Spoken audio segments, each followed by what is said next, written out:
안녕하세요. 1시간 일거리와 땅끝 선교라는 이 주제로 지금 여러 차례 나누어서 강의를 하고 있습니다. 오늘은 교회론에 대한 성경 해석에 대해서 말씀을 드리려고 합니다. 자, 매번 제가 시작할 때마다 교회는 종교가 아닙니다 라는 것입니다. 여기 이 말씀이 키포인트가 어디가 있는 거냐면, 교회가 종교가 되면 하나님의 말씀을 부정하는 결과가 되기 때문입니다. 제가 지난 시간에도 말씀드린 게 그거잖아요. 주기도문이 뭐예요? 하늘에 계신 우리 아버지의 이름이 거룩히 여기심을 받으시오며 하는 그 거룩히 여기심을 받으시오며 라는 요 말씀이 부정되어 버리는 거예요. 종교가 되면은. 그렇잖아요? 왜 그래요? 하나님이 종교의 신이 되어버리기 때문입니다. 종교의 신은 다 불교라든가 무슬림이라든가 카톨릭이라든가, 카톨릭은 완전 종교 국가니까요. 그래서 종교가 되어버리면 거룩히 여기심을 받으시는 하나님이 안 되어버린다는 거죠. 왜 그래요? 거룩이라는 말이 보니까 구별이란 말인데 구별이 안 되어버리는 거잖아요. 하나의 종교의 신이 되어버리는 것이죠. 그래서 이 교회가 그동안에 이런 스스로 모순을 가지고 지금까지 1600년 동안을 지내온 것입니다. 중세 종교 개혁을 했어도 500년 동안에 그분들도 똑같이 이것을 종교로 봤다고 하는 거예요. 그래서 중세 개혁을 갖다 종교 개혁이라고 그러잖아요. Religion Reformation이라고 그러는 거예요. 종교 개혁. 그래서 그 말씀이 성립이 안 되어버리는 것을, 그런 모순을 지금 우리가 가지고 있으면서 여전히 종교라고 하는 틀에서 주기도문이라고 하는 것을 종교 주술로 암송하면서 하나님을 부정해버리는 결과를 가져온 것이라고 한 것입니다. 왜 이런 말씀들을 여러분이 생각을 안 해요? 여러분이 한번 판단을 하시라고요. 오늘은 교회론에 대한 성경 해석입니다. 이거 이미 오래전부터 여러 번 했는데 이것을 잘 인지가 안 되어 가지고 의문을 가지신 분들이 있어서 여기서 다시 한번 반복을 합니다. 교회란 말은 예수님이 최초로 썼어요. 마태복음 16장 18절에서 최초로 교회란 말을 써서, 그 교회란 예수께서 하신 말씀이 지금 현재 교회란 이름 간판을 걸고 있는 거잖아요. 구약시대는 교회란 말을 쓴 적이 없어요. 회중이라는 말을 썼어요. 회중. 그렇지만 교회란 말은 안 썼어요. 예수가 오셔서 교회란 말을 쓰신 것 꼭 명심을 하세요. 그런데 자, 이 말은 아까 마태복음 16장 18절에서 최초로 했다 그랬죠. 이 말이 어떻게 해서 교회란 말이 써지게 됐냐면, 베드로의 신앙 고백을 묻습니다. 자, 빌립보 지경을 지나다가 예수님이 멈춰서서 제자들에게 묻습니다. 사람들의 인자를 누구라고 하느냐? 그러니까 말해. 세리 요한, 더러는 더러는 엘리야 선지자 중에 한 분이라고 합니다. 그러면 너희는 나를 누구라고 하냐? 이렇게 하니까 베드로가 그때 신앙 고백을 하는 거예요. 마태복음 16장 16절에서 주는 그리스도시요 하나님의 살아계신 하나님의 아들이니이다. 그러니까 타요나시모나, 네가 이렇게 알게 한 것은 네 혈육이 아니요, 인간적인 것이 아니요, 아버지께서 너에게 이렇게 깨닫게 해주셨다. 아주 감동을 예수님이 받습니다. 그러면서 뭐라 그래요? 너는 베드로라. 베드로란 말은 반석이란 말이잖아요. 너는 베드로라. 이 반석 위에 내가 내 교회를 세우리니, 이렇게 말하는 거예요. 그래서 최초로 그 교회란 말을 여기서 쓰게 됐는데, 자, 이 말씀을 가지고 카톨릭은 뭐라고 해석을 했어요? 베드로 위에 세운 교회라. 이렇게 해가지고 교황청이 있는 거잖아요. 로마에 지금 바티칸이라는 것이 있는 거잖아요. 그리고 거기에 교황이 있는 거잖아요. 베드로가 그래서 초대 교황이잖아요. 초대 교황. 지금까지도 계속 줄줄이 2대, 3대, 4대에서 내려오는 거잖아요. 교황이라는 말 자체가 뭐예요? 국가란 말이잖아요. 왕이란 말이에요. 왕. 그래서 가톨릭은 완전히 종교국가입니다.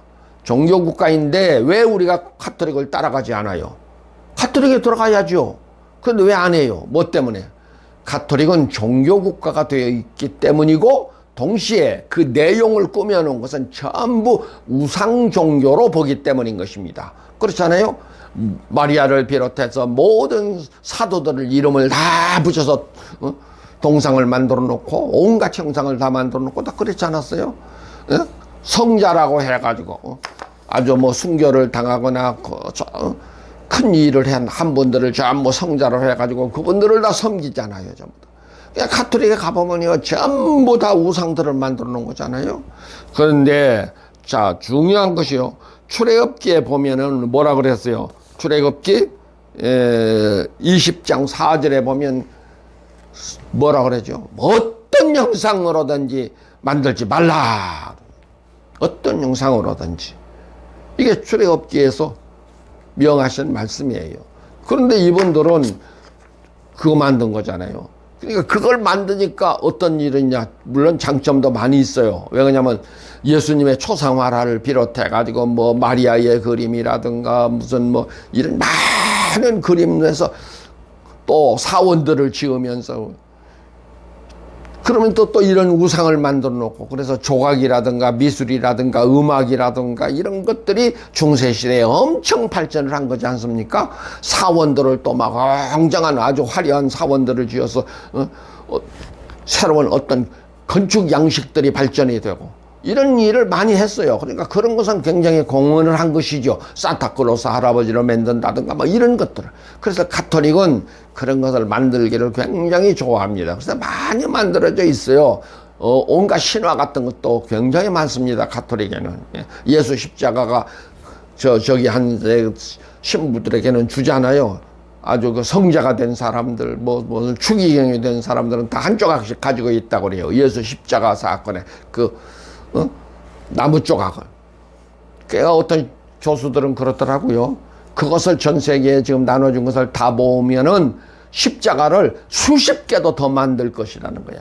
그렇게 만들어요. 그리고 이것은 예수 십자가 돌아가실 때 달리신 거다 하고 기념으로 그런 것들을 주고, 이런 것을 참 좋아해요, 가톨릭은.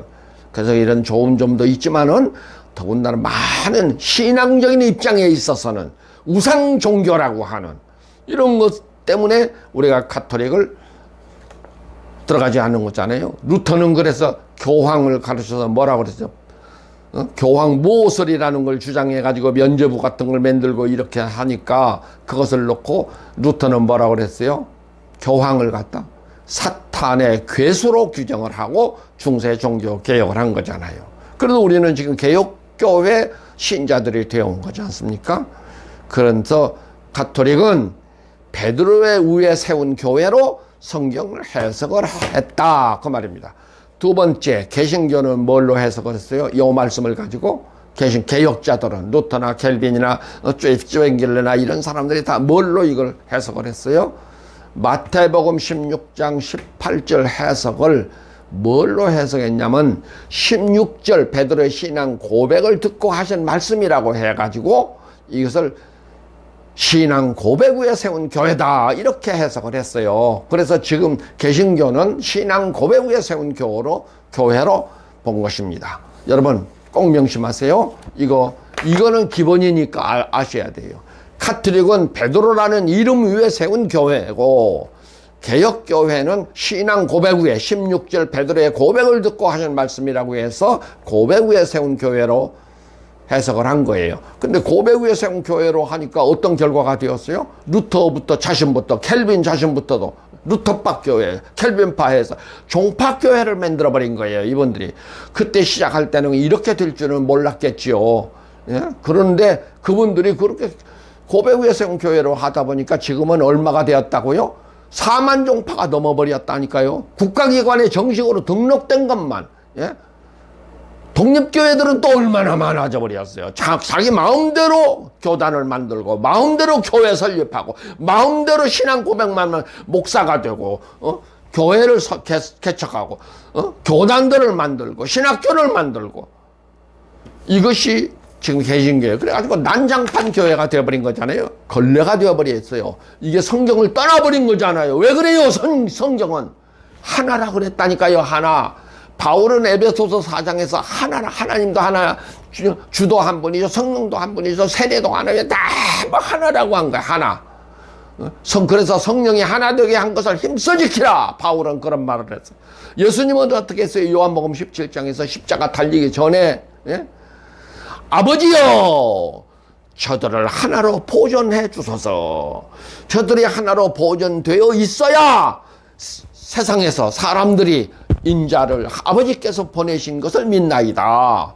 저들을 하나로 보존해 주소서. 그래야 세상이 저들을 보고, 믿는 자들을 보고 아버지께서 사랑하는 자들이라고 합니다. 이런 말을 하면서 보존, 하나로의 보존을 얼마나 강조를 했어요. 요한복음 17장 자체가 전부 하나의 보존을 위한 기도라니까요.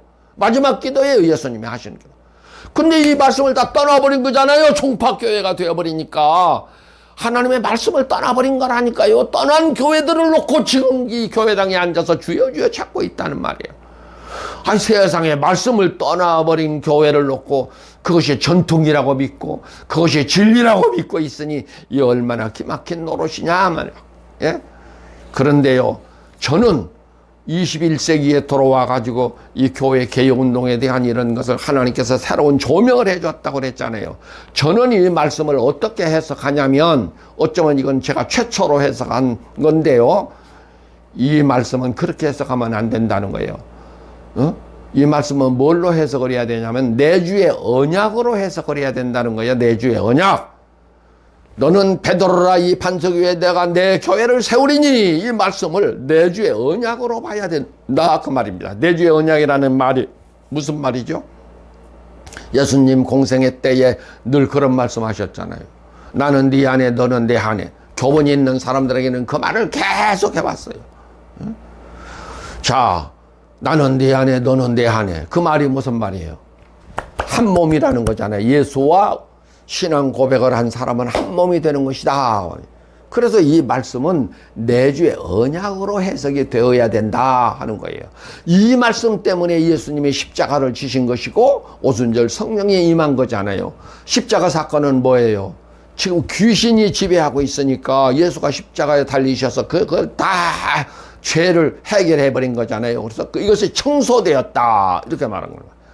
청소된 몸에 오순절 성령이 임한 거잖아요. 성령은 뭐라고 그랬죠? 영어로 스피리트라 그랬잖아요. 스피리트라는 건 뭐라고요? 하나님의 영이라는 거잖아요. 그래서 하나님의 영이 우리 몸에 들어온 거잖아요. 이걸 놓고 바울은 뭐라고 그랬다고요? 너희 몸은 너희 것이 아니요 성령에 거하는 전이라 이렇게 말했어요. 고린도전서 3장 16절, 고린도전서 6장 19절, 이거 다 거기서 그 말을 한 거예요, 바울이. 그리고 에베소서에 넘어가서는 성령이 거하는 전, 우리 전이 되었다는 걸 뭘로 바울은 표현해요? 에베소에서 교회라 그렇게 말했단 말이에요. 교회란 말이 무슨 말이냐면 예수의 몸이 된 사람들이다 그 말입니다. 그런데 이것을 갖다가 교회당을 지어놓고 주일마다 거기서 예배드리자 해가지고 종교로 만들어버렸다니까요. 종교가 되면 뭐가 되느냐면 예수와 원수가 된다는 사실을 왜 몰라요? 예? 예수가 왜 십자가에 달린 이 외형적으로 제목이 뭐냔 말이에요. 유대 종교라고 하는 사람들이 예수를 죽인 거잖아요. 빌라도를 압박해가지고. 그래서 죽인 거잖아요. 종교가 되면은 예수를 죽여요. 종교가 되면 진리를 죽여버려요. 종교가 되면은 교회라는 본질을 죽여버려요. 복음이라고 하는 이 기막힌 진리를 죽여버리는 것이 종교예요. 종교. 여러분 왜 이걸 몰라요? 그래서 그랬잖아요. 진리가 너희를 자유롭게 하리라. 이 유대인들이 그 말을 못 알아듣고 뭐라고 했어요? 우리가 아브라함의 자손으로 종된 적이 없는데 무슨 우리 보고 자유롭게 하려나 그 말을 했잖아요. 예수가 그 말한 것이 무슨 뜻이에요? 진리가 너희를 자유롭게 한다 한 말이 진리는 예수님이잖아요. 진리로 예수가 너희를 자유롭게 했으니 너희는 자유로우리라. 갈라디아서 5장 1절에서는 뭐라고 그래요? 예? 뭐라 그래요? 진리로 너희를 자유롭게 했으니 다시 종의 멍에를 매지 마라. 뭐가 종이 되어 왔었어요? 죄 아래에 있는 사람들은 종교를 만든 거라니까요. 그래서 예배를 드린다고 그랬잖아요. 예배를 드리면 뭐라 한다고요? 예? 예배가 뭐예요? 예배가 예수 십자가 사건은 뭐고 한번 생각해 보라고요. 지금 이 말씀 세 가지 말을 했어요. 자, 가톨릭은 베드로로 해석을 했고, 예?